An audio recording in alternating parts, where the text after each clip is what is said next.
Então, fetichismo da técnica, tá?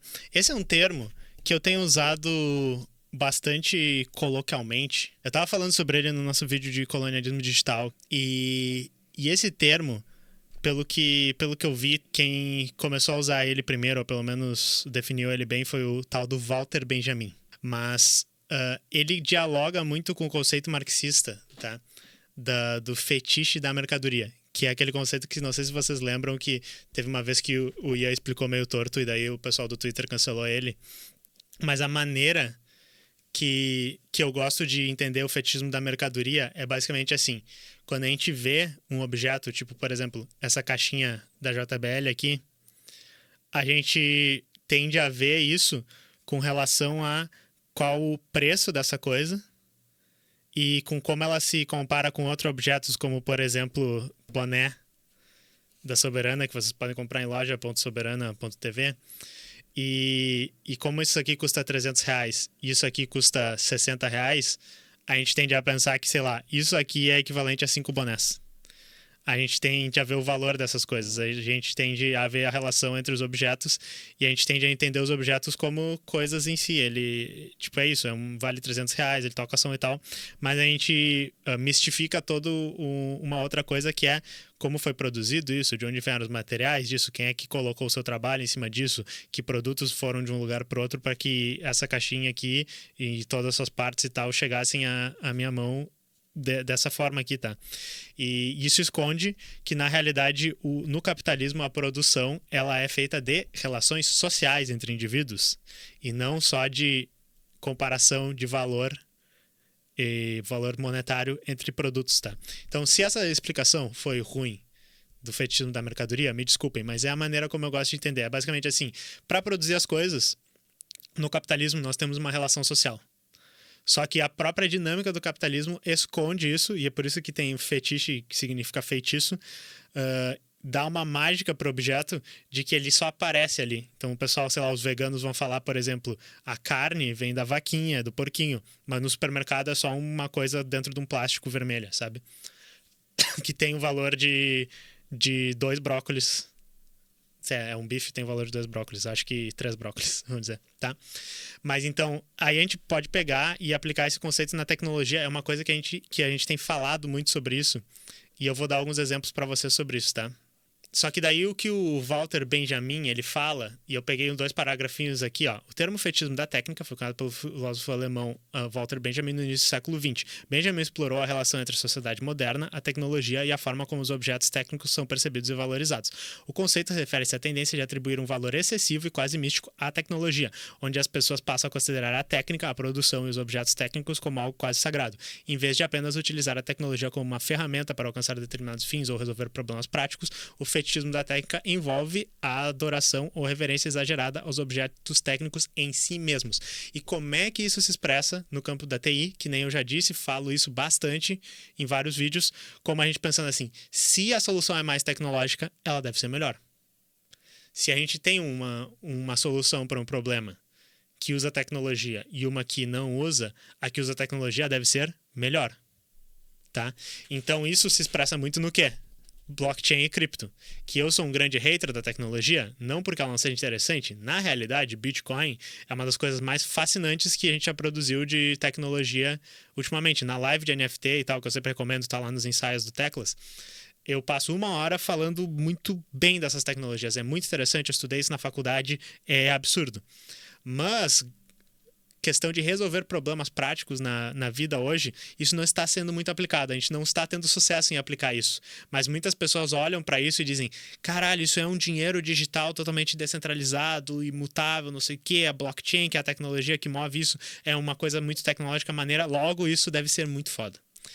Logo isso deve ser a solução para vários problemas. E não é bem assim que acontece.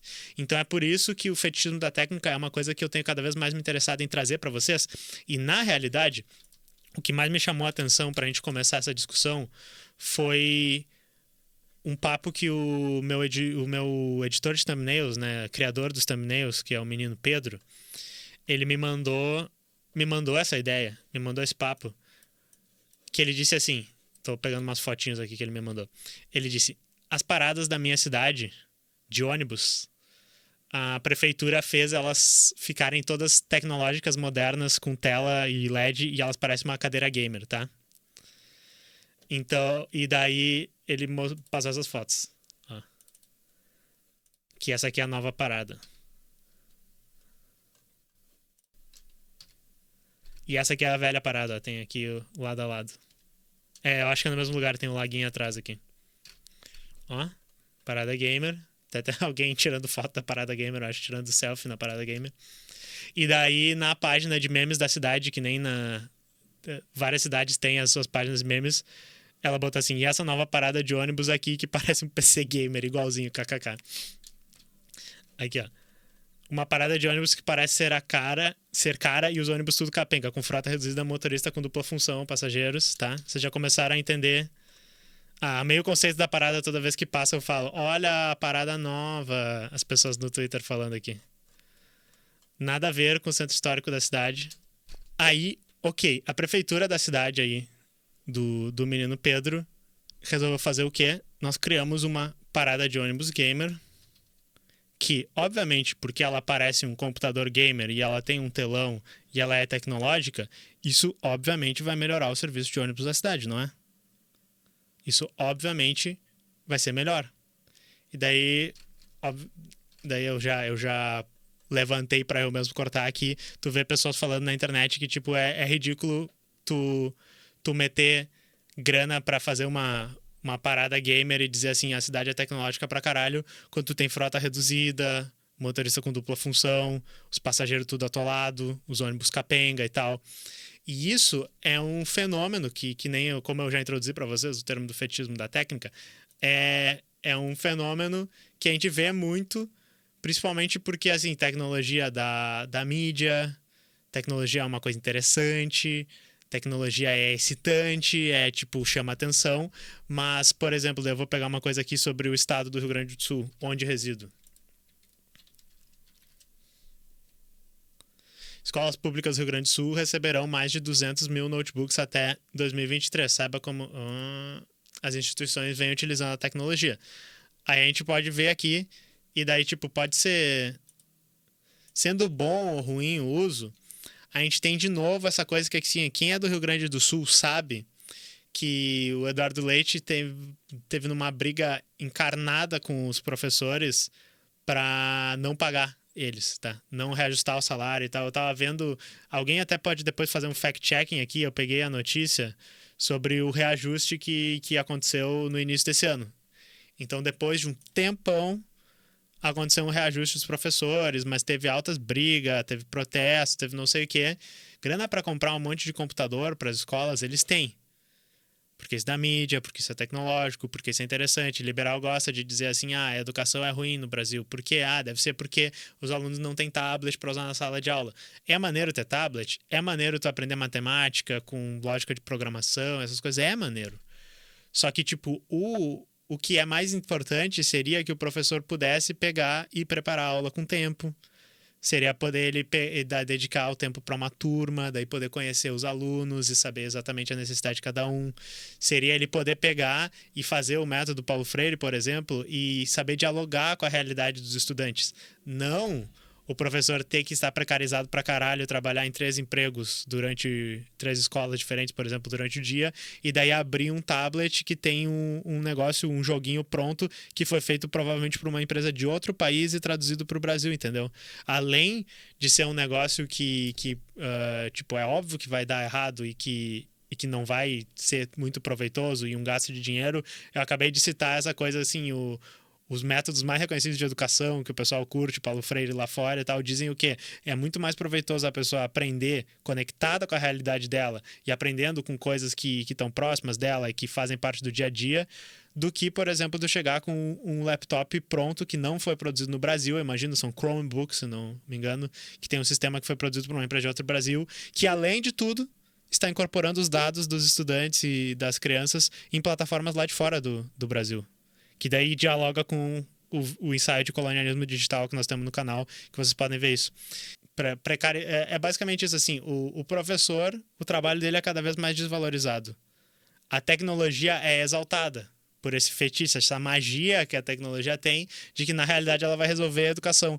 Mas o que provavelmente vai resolver a educação é ouvir quem estuda, né? Porque os professores estudam sobre educação, eles se formam, eles sabem, eles estão lá o dia a dia fazendo isso, ouvir o que eles querem e ajudar eles a fazer melhor o trabalho deles. Mas isso não sobra grana. Tem tanta coisa melhor para investir e melhorar a educação, é basicamente isso. Fora que quando quebra vai pro lixo porque não tem recurso para manutenção. Exatamente, tipo, o jeito que a tecnologia funciona hoje, provavelmente esse tipo de coisa não é muito reaproveitável. Não é feito no Brasil. Estou assumindo que não é feito no Brasil, porque se não me engano disse que eram Chromebooks. Então eu poderia apostar que é uma coisa que vem de fora. Mas então é basicamente esse conceito que eu estava tentando mostrar para vocês. E daí eu tenho algumas outras coisas aqui. Esse vídeo aqui, que é muito legal. Tá só, esse vídeo aqui, olha, a interferência da Fundação Lehman na educação, tá? O mote desse vídeo é que eles vão falar sobre como existe um lobby muito grande para informatizar as escolas. Que tem muito a ver com isso que eu tô falando com vocês. Mas notem que, assim, tipo, é porque o Lehman acha que a solução da educação é informatizar tudo. Não é bem isso. O fetismo da ideologia, ela é uma coisa que trabalha no nível da ideologia, no nível do subconsciente. A burguesia em si, ela tá o quê? Ela tá fazendo negócio. Eles são donos de empresas que se beneficiam, que revendem essas coisas. Eles têm negócios com essas outras empresas. Eles ganham grana quando isso acontece. Então, notem como, tipo, o capitalismo ele é um sistema completo. Ele é um sistema que precisa ser entendido na sua completude. Tu não pode só dizer assim, as pessoas são burras porque elas não enxergam que a tecnologia não é magia.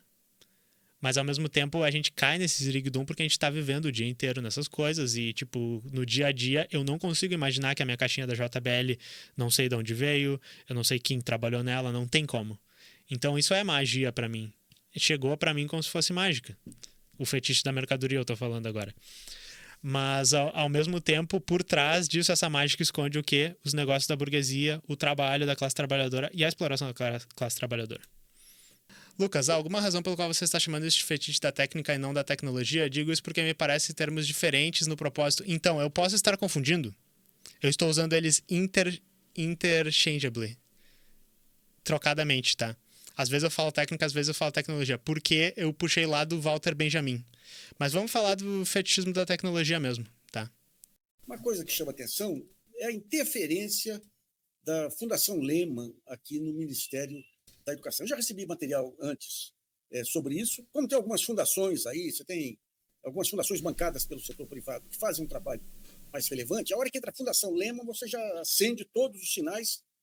É um pessoal tremendamente agentado, sem respeito até pelos seus acionistas, como a gente viu no caso aí das Americanas, aí, no golpe da Eletrobras. Vamos tentar entender direito o que é esse acordo de um instituto bancado pela Fundação Lehman com o MEC para a questão da informatização das escolas com o Fernando Horta. Fernando, obrigado aí por ter aceitado o nosso convite. A gente queria que você explicasse. Mas daí também queria falar que quem passou esse vídeo aqui pro pai foi um amigão meu, o Guilherme, que ele já tinha mandado há um tempão esse vídeo. Ô, Lucas, comenta aí na tua live o grande Guilherme, você sabe quem você é lá do Match Hackers. Muito obrigado. Direito aí, o que é esse acordo aí, Fernando? Tudo bom, Nassif? Um grande abraço para ti, muito bom estar aqui contigo, bom estar aqui no GGN 20 horas, um abraço para quem está nos assistindo. É um verdadeiro absurdo, Nassif. Na hora que você entender tudo que está em jogo, você vai fazer como eu. Eu estou pensando em me acorrentar numa carpa lá na frente do Palácio da Alvorada, até que o presidente me receba para pelo menos ouvir o que a gente tem a dizer, porque a situação é realmente muito grave. Primeiro, essa Mega Edu, essa ONG que foi criada o ano passado, o ano atrasado, se não me engano, acho que foi o ano passado, né, ela vem para exatamente não mostrar quem são as pessoas que estão por trás desse processo, né? Porque a Fundação Lehman tinha condição de fazer isso por ela mesma, sem problema nenhum. Por que passar por uma outra ONG? Porque há, obviamente, o interesse em que isso não seja transparente, né? Segundo, isso foi feito sem nenhum cuidado no Ministério a, pelo menos, se submeter aos princípios normais da coisa pública, a transparência, né, a abertura de licitação de uma forma mais aberta. É o processo que nós chamamos de privatização da gestão da educação. Como eles não conseguiram privatizar a educação como um todo, porque nós resistimos, eles privatizam a gestão. Ou seja, quem decide onde, quando e como os recursos vão ser colocados são entidades privadas coordenadas por empresários cujo interesse, obviamente, como você bem sabe, é construir uma educação que seja dócil ao sistema que nós estamos vivendo, aos atores que se deram bem nesse sistema e tudo mais. Mas se fosse só isso, Nassif, você diria assim, é ruim, mas não é desastroso, não é catastrófico. Mas o que nós temos é catastrófico. O objetivo, primeiro assim, qual é o grande projeto que hoje está por trás do Ministério da Educação, que é esse projeto que junta o Ministério da Educação com o Ministério da Comunicação?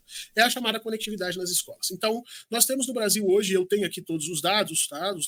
Eu tenho todos os dados mesmo, eu sei onde fica cada uma das 138.356 escolas públicas no Brasil. Cara, tá? basicamente Sei qual é a conectividade delas, onde é que elas estão, se tem banda larga, se não tem, se tem até energia elétrica, se tem banheiro, tudo isso eu sei, número de alunos matriculados, esses dados todos a gente tem. Bom, a ideia é que nós vamos fazer conectividade de todas essas escolas públicas durante o governo Lula. Em princípio, o senso comum ia dizer para mim e para você que coisa maravilhosa, as escolas conectadas. Não é verdade, Nassif. Hoje o mundo inteiro está se questionando como é efetivamente o resultado da interface entre educação e revolução tecnológica, revolução informacional. O que até o início do século, até o final do século passado era quase uma certeza, quanto mais tecnologia, mais aprendizado, quanto mais aprendizado, melhor desenvolvimento, hoje colocou tudo isso abaixo. Agora há pouco, teve em Montevidéu o lançamento de um relatório do Unicef, o relatório GEM 2023, se você quiser colocar na internet, aí quem está nos assistindo pode escrever, GEM 2023 Montevidéu, vai parar num relatório da Unicef. Pela primeira vez o Unicef reuniu durante 2 ou 3 anos um grupo de especialistas internacionais de todos os lugares do mundo para avaliar efetivamente essa interface entre informática, entre parte digital e a educação. E a primeira coisa, esse evento, inclusive, na CIF, foi televisionado para o Brasil inteiro, o ministro da Educação brasileiro esteve lá, você pode acompanhar esse evento todo, está no YouTube. A primeira coisa que esse relatório diz é: informações falsas, dados falsos estão sendo produzidos por essas empresas de tecnologia para suportarem um processo de colonização da educação pela parte digital. Então, veja, não é mais a educação que busca ferramentas digitais para que os seus objetivos sejam alcançados, mas é o contrário.